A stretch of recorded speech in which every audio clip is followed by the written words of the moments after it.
క్రైస్తవ మన రక్షకుడు మన పరిశుద్ధుడు యేసయ్య శక్తి కలిగిన నామమున ఈ రోజున మన పరిశుద్ధ దేవుని యొక్క వాక్య ధ్యానంలోకి ప్రతి ఒక్కరికి మన రక్షకుని పేరిట క్రైస్తవ పరిశుద్ధమైనటువంటి పవిత్రమైనటువంటి దేవుని కొరకు ఒక నిష్ట కలిగినటువంటి ప్రజలుగా ఒక పవిత్రమైనటువంటి జనాంగంగా దేవుడు మనల్ని ప్రత్యేకపరచాడు.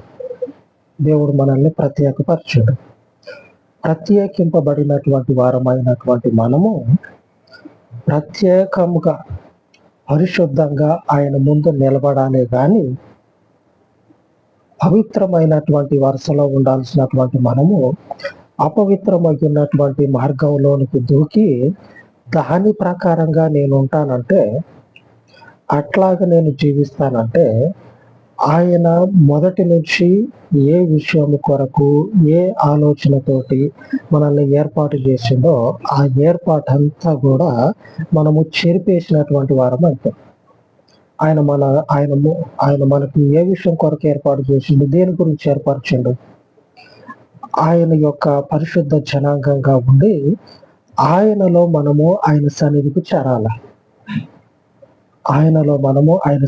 చేరాలి.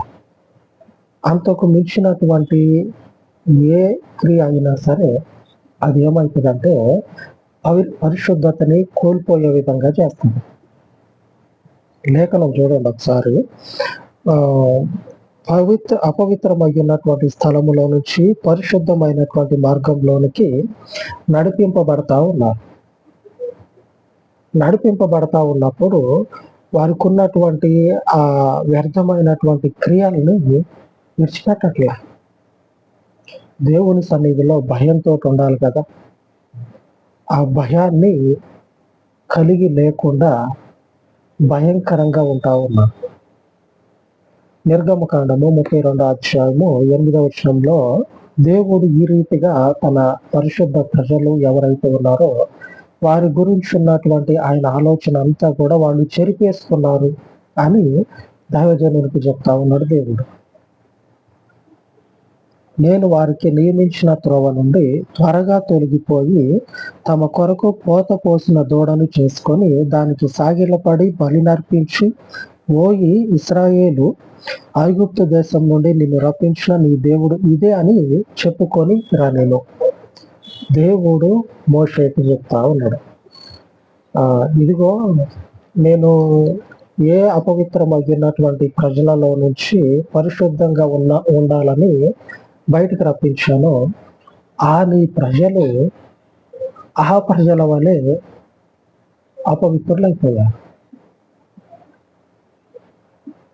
ఇప్పుడున్నటువంటి మన భౌతిక జీవితాల్లో కూడా ఆ ప్రజల్లో నుంచే వచ్చినాయి.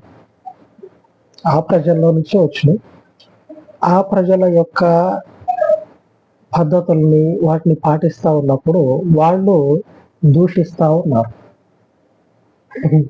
నీకే ఏమంటారంటే, ఈ మాత్రం దానికి యేసు ప్రభు దగ్గరికి ఎందుకు, అదే ఏడే ఉండి చేస్తే అయిపోవుగా అని అంటా ఉన్నారు. నిజమే చెప్తా ఉన్నారు అని అంటా ఉన్నారు. దేవునికి పరిశుద్ధమైంది.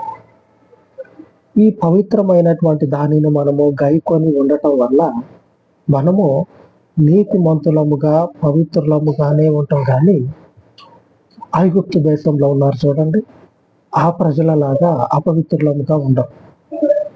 దేవుడు మనల్ని అట్లా ఉంచనివ్వడు. ఆయన పరిశుద్ధుడు. ఆయన నోట నుంచి వచ్చిన ప్రతి మాట కూడా పవిత్రమైంది. మనల్ని పరిశుద్ధపరిచి మనకి జీవాన్ని ఇస్తుంది. జీవం అంటే తెలుసా, మనము తొట్టుపడే పరిస్థితుల్లో, మన కాలు జారిపోయే పరిస్థితుల్లో ఆయన మాట చెప్పి నిలబెడతాడు చూడండి, అది జీవం. ఆయన మాట రాలేదనుకోండి, మనకు తెలియలేదనుకోండి, ఆ జీవ వాక్కు మనకి రాలేదనుకోండి, పాదము తొట్టిల్లి మనము కనుమరుగైపోతాం.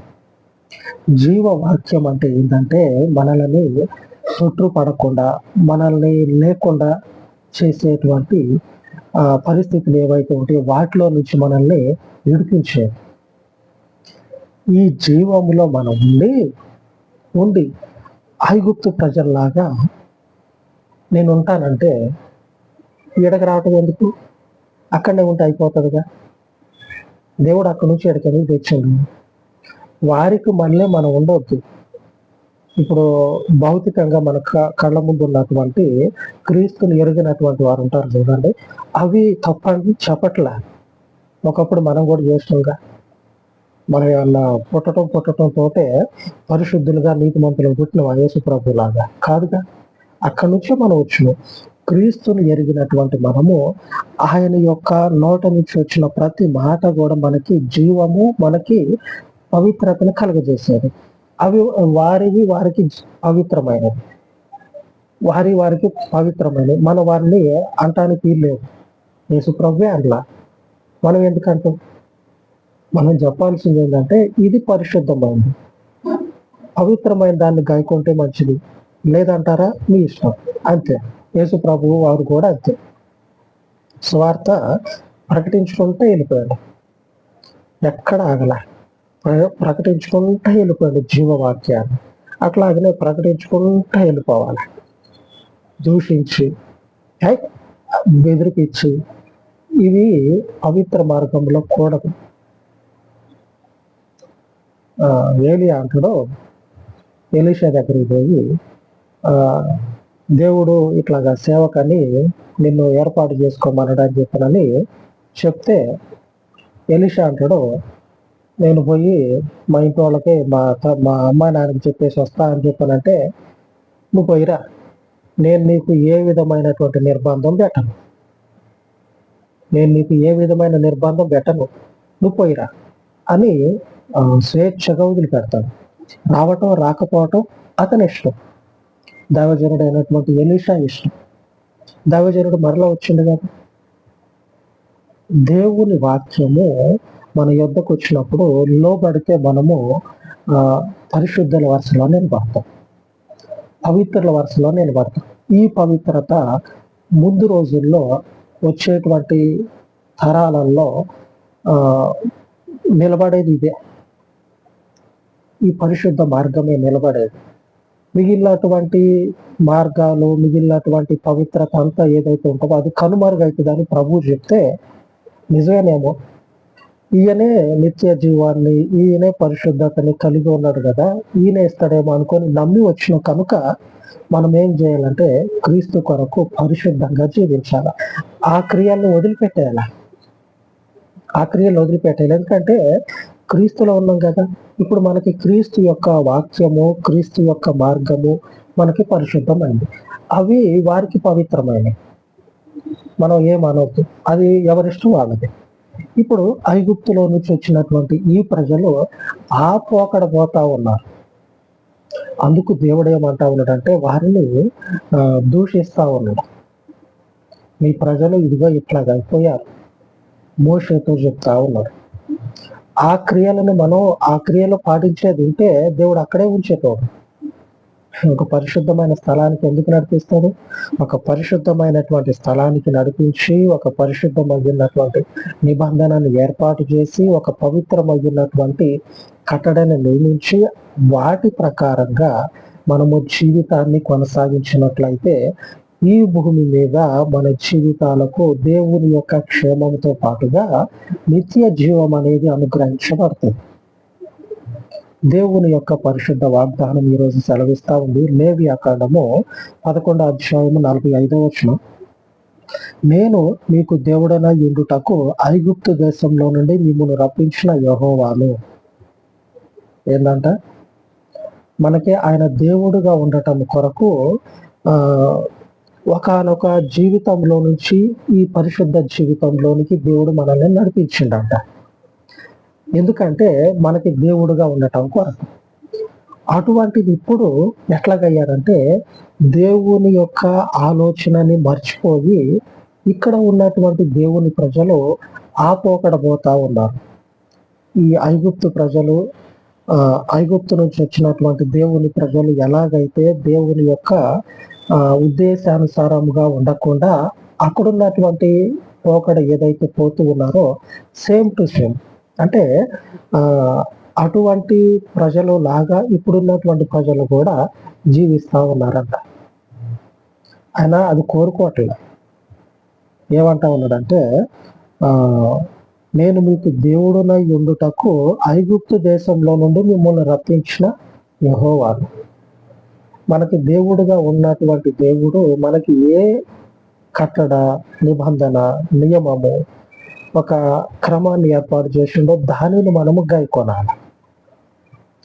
ఆడతా, పాడతా, తిరుగుతా, తాగుతా, దుంకుతా ఈ పోకడ, ఈ పరిస్థితులు మన జీవితంలో నిలిచి ఉంటే అది ప్రభువుది కాదు.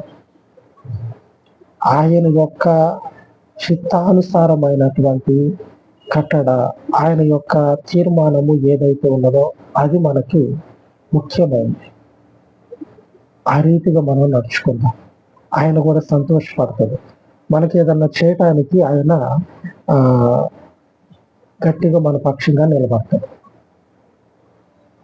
ఆయన కొరకు మనం నిలిచినప్పుడు మన కొరకు ఆయన నిలబడతాడు, ఏదైనా చేయటం కొరకు. ఆమె అంతే కదా. ఒక అర్జీ పట్టుకొని ఆఫీసు పోయింది. అప్పుడు దాకా సురసురం అంటా ఉండేవాడు మనల్ని చూసి తీసుకొని అమ్మటే సంతకం పెట్టి పంపిస్తాం. ఎందుకు? మనం కట్టడ గాయకుంటా ఉన్నాం. అప్పుడు దేవుడు మన పక్షంగా నిలబడి అధికారులని మనకి అనుకూలపరుస్తాడు. మనం చూసిన వెంబడే అధికారి పాపం అనిపించేటట్లుగా దేవుడు మన పక్షంగా నిలబడతాడు. ఎస్తేరు గ్రంథంలో చూస్తే రాజు ఎస్తేరు వైపు చూసిన వెంబడే పాపం అనేటువంటి ఆలోచన వస్తుంది.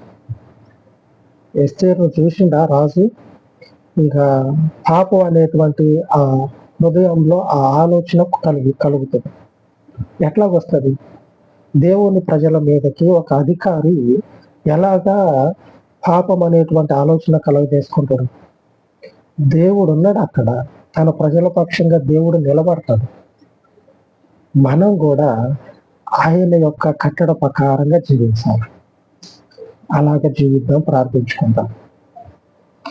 మహోన్నతుడా, కృప కలిగిన తండ్రి, ఈ ఉదయ కాలమందు మీ కృప కలిగిన పాదముల యొద్ద ప్రార్థిస్తూ ఉండగా, అయ్యా చెప్పబడినటువంటి వాక్యమును మీరు కట్టి ఫలింపచేయమని మీ పరిశుద్ధ అయ్యా ఇదిగో జీవ వాక్యము చేత ముద్రించబడి ఈ కట్టడను, ఈ శ్రేష్టమైనటువంటి నిబంధనను తండ్రి కలిగి జీవించుటకు నీవు తండ్రి ఉద్దేశించినటువంటి నీ ఉద్దేశమును తండ్రి మేము తండ్రి అయ్యా గాయకొనుటకు మా చేతలను, పాదములను, మా యొక్క ఆత్మను బలపరచమని, మీ ద్వారా మేలులు పొందుకొనుటకు, మీ ద్వారా తండ్రి జీవమును కలిగి ఉండుటకు మీ పరలోకపు కృపను మా మీద కుమ్మరింపచేయమని, మీ కనికరం కలిగిన నామమును బట్టి ఈ విన్నపాలన్నిటినీ కూడా మీ సన్నిధిలో వేడుకొనిచ్చి ఉండగా, కనికరము కలిగిన తండ్రి మీ కనికరం చొప్పున ఈ ప్రార్థన మనవులన్నిటినీ కూడా దీవించి ఆశీర్వదించమని మా రక్షకుడు, మా విమోచకుడైన ప్రభు అయినటువంటి యేసుక్రీస్తు పరిశుద్ధ నామమును ప్రార్థించి వేడుకొనిచ్చు ఉన్నాను తండ్రి. ఆమేన్, ఆమేన్. సర్వోన్నతుడయ్యున్న మన పరిశుద్ధ దేవుని కృప నిత్యము మనకు తోడయ్యేదిగా గాక. ఆమేన్, ఆమేన్.